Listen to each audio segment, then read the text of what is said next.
This is CRE Radio and TV. I'm your host, Howard Klein. Today we get to interview Gail Ayres, where we preview the Crew Network 2015 Annual Convention.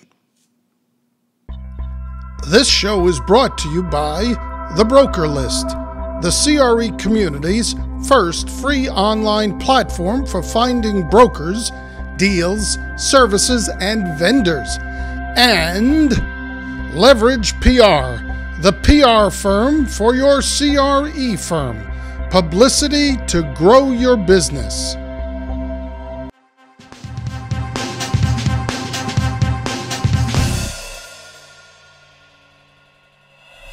Let's talk a little bit about the annual convention in Seattle. I'm really excited about being there. Why don't you tell us what's going on?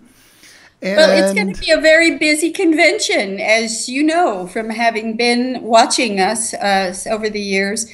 It's September 30th. It's in Bellevue, which is really outside Seattle. It's a section of Seattle. Hope I don't offend any Seattleans. It is a marvelous program, but the emphasis is activate. It's spoken with confidence that many times women have marvelous skills that they're just a little hesitant to activate. And so we're featuring women who have activated their skills and taken tremendous risk and been enormously successful and made great contributions to the world. Madeleine Albright certainly is one of them.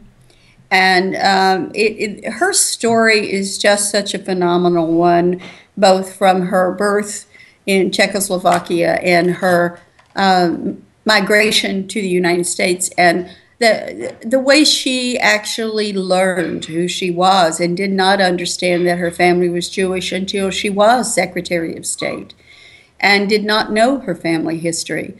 It's that constant evolution of ourselves that we have to always activate. And I know many people have heard, or if they haven't, they're in for a treat. Carla Harris. Carla is an executive manager with Morgan Stanley. She's an African-American woman who's just absolutely came from North Carolina, worked very, very hard to be recognized, and in a finance world that's not easy. And she has made terrific successes. And I know that that's going to be a very important thing for our members to hear. I know that many people have heard and always enjoy Marci Rossell, who's an economist. And I sometimes think of her also as a humorist, because she's one of the only people I have ever met that could help you laugh at what happens in our finance system in the U.S. and around the world. But it is a lineup that I think really will make people think and think about themselves, think about their business, their skills, and where they want to go next. You've got some keynote and featured speakers, but you also have quite a few concurrent sessions, or what's the term that you use? Preliminaries. Whatever. Whatever. Yeah, but you have many other sessions where there's a lot of teaching, a lot of explaining, there's a lot of networking going on. Why don't we talk a little bit about that? There's one session that I think a lot of people will enjoy, because it's talking about the walkability of cities. Oh. And the development of new projects that really take into consideration a walkability score, which is being assigned now to development, so that you can analyze how reasonable it would be for people who do not own cars.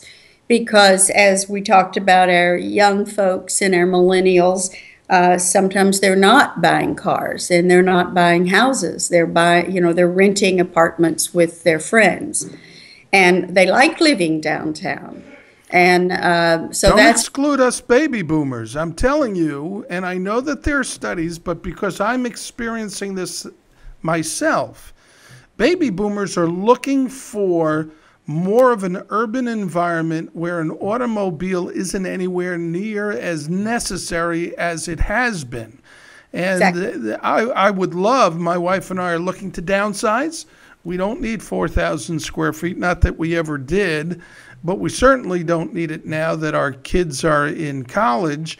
And it would be nice if we could find an affordable urban environment with great communication and great transportation. And you can find urban environments that have great transportation and great communication, but the affordability aspect, particularly when you are in your mid-60s and above, all of a sudden your income isn't what it used to be.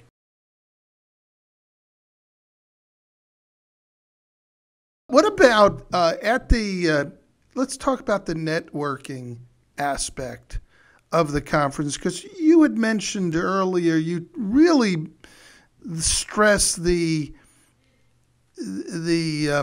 I'm trying to think of the word, the need or the desire to have people actually go to the conference. And it's not a money-making conference, but it's really more for the members. Let's talk about the networking aspect.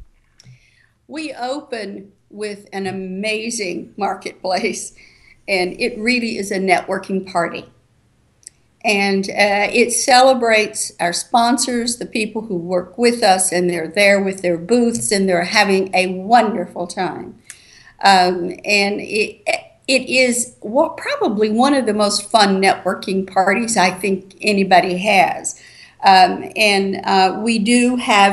have dinner. We have a very light dinner there, and our members really crowd in and share a terrific experience of networking and having dinner and chatting and getting also to see each other and to talk with our sponsors. It's a joy. If you miss it, you've missed something. Then we go into a session where we are celebrating distinguished women, and that's always fun, because these are amazing women. Connie Moore, whom you may know, is one of our distinguished women this year. And we just, we put them on a panel, and Marci Rossell will be the moderator, so it's going to be a lot of fun.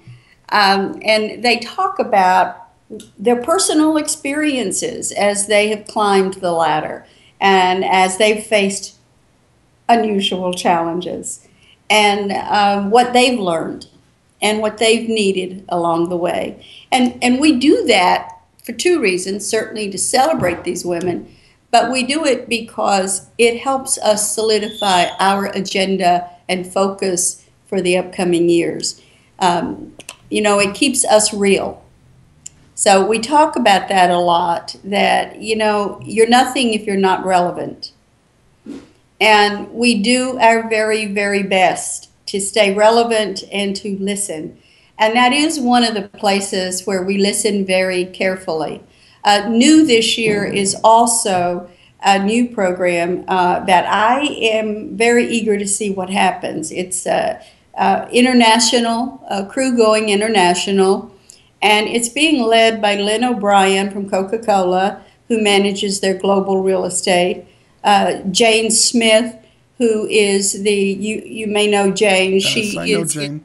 Yes, she is in charge of global law, real estate law for the former Fulbright and Jaworski, that is now Norton Rose, and also Colette English Dixon, and Colette, of course, is with Prudential. Sure. And these three women are very used to doing business internationally, and they have different takes on what's needed. One is pretty interested in looking for finance folks.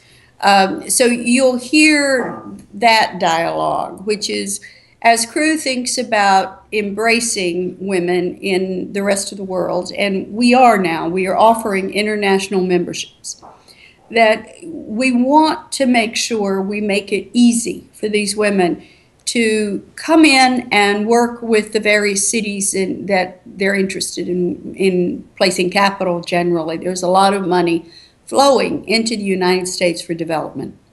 For more information about our sponsors, click on the highlighted links.